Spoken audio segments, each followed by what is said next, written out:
সেই জায়গা থেকে মানে এটা কোনো কালেকটিভ ডিসিশন এরকম ছিল না, এমন না যে আমরা মিটিং করে ডিসিশন নিয়েছি যে ডক্টর ইউনূসকে প্রধান উপদেষ্টা বানানো হবে বা এরকম কিছু।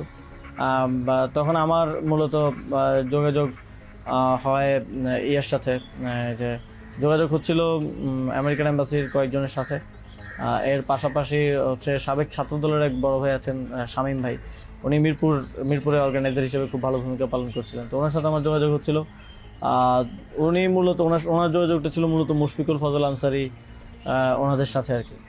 তো ওনার মাধ্যমে আমার ডক্টর আলী রিয়াজ, তারপর হচ্ছে বদির আলম মজুমদার স্যারদের সাথে যোগাযোগ হয়। ওনাদের সাথে আমি কথা বলি।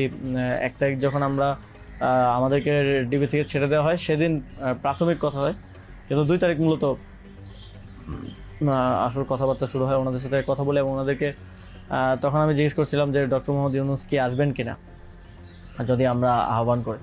তো সবার একটা কমন কথা ছিল উনি আসবেন না, কারণ ওনাকে এর আগেও তো অনেকবার চেষ্টা হয়েছে আহ্বান করার, ওই 24-এর নির্বাচনের আগেও একটা আলোচনা ছিল এবং এর আগেও 19 সালের দিকে একটা আলোচনা ছিল।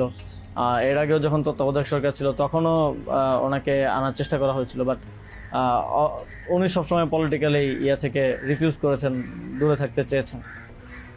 তো আলী রিয়াজ স্যারও আমাকে বললেন, বদিউল আলম মজুমদার স্যারও বললেন যে উনি আসবেন না, আরও যাদের সাথে কথা হচ্ছিল উনি রাজি হবেন না, এই ধরনের একটা কথা ছিল। বাট আমি সরাসরি ওনার সাথেই কথা বলতে চাই। এবং তখন হচ্ছে শামীম ভাই আমাকে ওনার বর্তমান যে এপিএস সাব্বির ভাইয়ের নাম্বার দেন। তো সাব্বির ভাইয়ের সাথে যোগাযোগ করার পর সাব্বির ভাই আমাকে বলেন যে আমি তো স্যারের সাথে নাই। তো স্যারের সাথে মঈন চৌধুরী নামের একজন তখন স্যারের প্রাইভেট সেক্রেটারি হিসেবে কাজ করছিলেন। তো সাব্বির ভাই আমাকে মঈন চৌধুরীর নাম্বার দেন। মঈন চৌধুরীর সাথে আমি যোগাযোগ করি 2 তারিখ কি 3 তারিখ হবে, এবং ওনার সাথে আমার কথা হয় এবং উনি তখন বলছিলেন যে স্যারের একটা ছোটো সার্জারি আছে। স্যার তখন ফ্রান্সে ছিলেন। তো সার্জারি আছে এবং